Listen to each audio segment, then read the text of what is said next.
Clarity ఉండాలి. మీరు సిలబసే తెలియకుండా మీరు సబ్జెక్టు క్వశ్చన్ టు ఆన్సర్ నేర్చుకొని important questions 3 star questions 5 star questions ఇవన్నీ నేర్చుకొని ఎగ్జామ్లో 100కి 100 మార్క్స్ తెచ్చుకున్నా లాభం లేదు. ఫస్ట్ మీ సిలబస్ ఏముంది, అసలు మీ బుక్ మీకు ఏం చెప్పాలనుకుంటుంది, ఆ పర్టికులర్ ఏదైతే అకాడమిక్ ఇయర్లో వాళ్ళు మీకు ఏం నేర్పిద్దాం అనుకుంటారు ఆ సిలబస్ ద్వారా ఫస్ట్ మీరు దాన్ని గ్రహించండి. దాని తర్వాత ఆటోమేటిక్గా మీకు నాలెడ్జ్ ఆటోమేటిక్గా వచ్చేసి మీకు తెలియకుండా మీకు నాలెడ్జ్ వచ్చేస్తుంది. ఫస్ట్ మీరు మీ అకాడమిక్ ఇయర్లో మీకు ఏం సిలబస్ ఉందో మీరు చూడండి.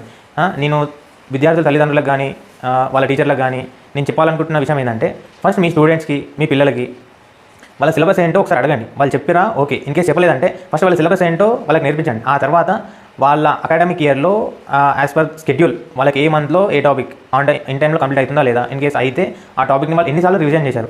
ఒక్క టాపిక్ని ఒకసారి చదివేసి వచ్చిందని వదిలేసే జనరేషన్ మన అని అనుకునే రకం మనం. అది కాదు, నీకు ఒకసారి చదివితే నీకు అది అర్థమవుతుంది, నీకు రాదు. అర్థం అవ్వడం వేరు, రావడం వేరు.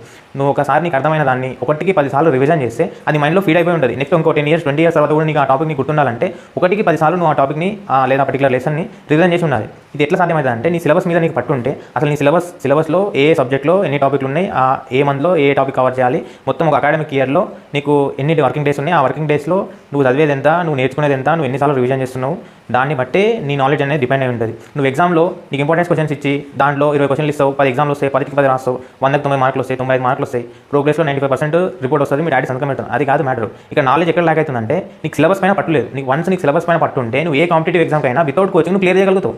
ఏ కాంపిటేటివ్ ఎగ్జామ్ అయినా నీకు స్కూల్ స్టాండర్డే ఉంటుంది, max to max intermediate standard, degree level ఎక్కడా లేదు. నువ్వు కానిస్టేబుల్ ఎస్ఏ ఎగ్జామ్ అలాంటిది నీకు ఇంటర్మీడియట్ లెవెలే మ్యాథ్స్ ఉంది.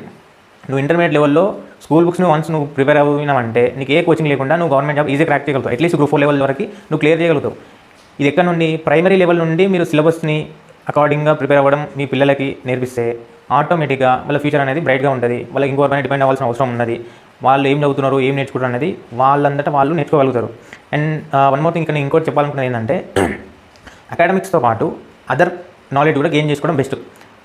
అదర్ నాలెడ్జ్ ఏంటి, ఇప్పుడు ప్రజెంట్ టెక్నాలజీ యూజ్ చేసుకొని స్టడీస్ని ఎట్లా సింప్లిఫై చేసుకోవాలి, ఇలా ఈజీ మెథడ్లో ఎట్లా మనం ప్రిపేర్ అవ్వగలం, లైక్ టెక్నాలజీ యూజ్ చేయడం, ఆర్టిఫిషియల్ ఇంటెలిజెన్స్ యూజ్ చేసి స్టడీ ప్లాన్ కానీ సింపుల్ వే ఆఫ్ లెర్నింగ్ కానీ. ఇప్పుడు కొన్ని టాపిక్లు మనకు అర్థం కాకుండా ఉంటాయి, దాన్ని మన లాంగ్వేజ్లో మన నేటివ్ లాంగ్వేజ్లో కన్వర్ట్ చేసుకొని అర్థం చేసుకొని ఆ తర్వాత నువ్వు టెక్స్ట్ బుక్లో ఉన్న లాంగ్వేజ్ని ఒకసారి రీడ్ చేస్తే ఆటోమేటిక్గా మనకి ఈజీ అర్థమైపోతుంది.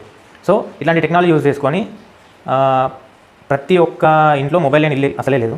ప్రతి ఒక్క మొబైల్ ఒక యూనివర్సిటీ లాంటిది. మీరు ఎంత యూజ్ చేసుకుంటే అంత మీ చేతిలోనే ప్రపంచం ఉంది.